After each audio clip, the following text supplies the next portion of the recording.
दोस्तों, बहुत से लोगों ने कुछ वीडियोस भी भेजे हैं, लेकिन मैं इख्तिसार से काम लेते हुए सिर्फ एक वीडियो जो कि असम से आई हुई है, मैं ये चाहता हूं कि जनाब आसिफ मसूद साहब, अलीग जनरल मैनेजर है ओएनजीसी के आसाम में, उन्होंने वीडियो के ज़रिए एक मैसेज भेजा है। जनाब शहाबुद्दीन भाई यहाँ मौजूद है, मैं उनका भी इस्तकबाल करता हूँ। तो इससे पहले जनाब आसिफ मसूद अलीग साहब की ये एक वीडियो छोटी सी, उनका पैगाम। जी, आप लोगों को मेरा आदाब अर्ज़ है।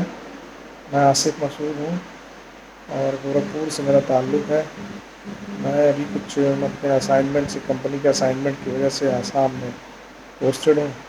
मेरा आने की तो बहुत वहाँ ख्वाहिश थी, लेकिन आ नहीं सका। और आज के guest of honour doctor Aziz साहब और chief guest professor Chitranjan Mishra ji को मेरा आदाब। और बेसिकली और इस वक्त मैं जनाब नदीम साहब को भी इसकी बहुत मुबारकबाद दूंगा कि उन्होंने इतना बड़ा जलसा मुनक्कद किया है, ताकि हम लोगों की बातें पहुंच सकें आप लोगों तक और हम एक कंस्ट्रक्टिव आइडिया पे आ सकें, जिसका कि थीम है कि एजुकेशन, अर्निंग एंड चैरिटी। तो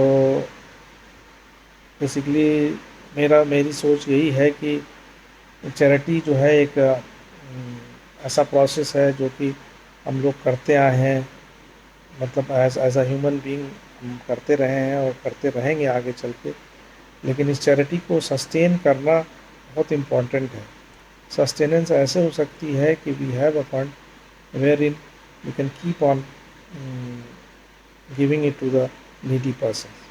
अपार्ट फ्रॉम इट, जो जिन लोगों को दिया जाए उनको ऐसा बनाया जाए कि वो नेक्स्ट टाइम हमारे पास इस इमदाद के लिए नहीं आए, ज़रूरत के लिए नहीं आए हमारे पास। तो जो भी बिज़नेस मॉडल्स हैं अभी, उन बिज़नेस मॉडल्स में कोई उनको एक छोटा बिज़नेस करा दिया जाए, या फिर कोई चीज़ ऐसी चीज़ उनको दे दी जाए जिससे वो सस्टेन कर सकें और दोबारा हमारे पास नहीं आए, ताकि ये एक कंटिन्यूस प्रोसेस हो जाए, ताकि जो लोग और ज़रूरतमंद हैं उनको हम अपनी मदद पहुंचा सकें। और भी बहुत से आइडियाज़ हो सकते हैं आप लोगों के पास। हम ये ठीक है, ये एक शुरुआत है, और इसके बाद हम लोग जब भी सभी लोगों के जो इनपुट्स मिलेंगे उस पर फिर एक बैठ के एक कमेटी बनेगी, फिर उसके बाद हम देख सकते हैं इसमें क्या करना है। पोस्ट कोविड इसकी बहुत ज़रूरत पड़ी है, क्योंकि बहुत से घरों में जो कमाने वाले लोग थे वो नहीं रहे, या उनके पैसे इतने खर्च हो गए कि अब वो बेचारे सस्टेन नहीं कर पा रहे हैं, बच्चों की एजुकेशन नहीं हो पा रही उनके। तो ये देखना है, और हमारी यही ख्वाहिश है। बहुत बहुत शुक्रिया। और मैं बताता चलूं कि मऊ से हमारे दरमियान जनाब जावेद साहब इस पूरे प्रोग्राम की रिकॉर्डिंग कर रहे हैं, और इंशाअल्लाह 2-4 दिनों के बाद जेके मीडिया जो कि मऊ से तशरीफ़ लाए हैं, जावेद साहब इस पूरे प्रोग्राम को यूट्यूब पे डाल देंगे और रफ्ता रफ्ता वो रिकॉर्डिंग आप तक पहुंचेगी।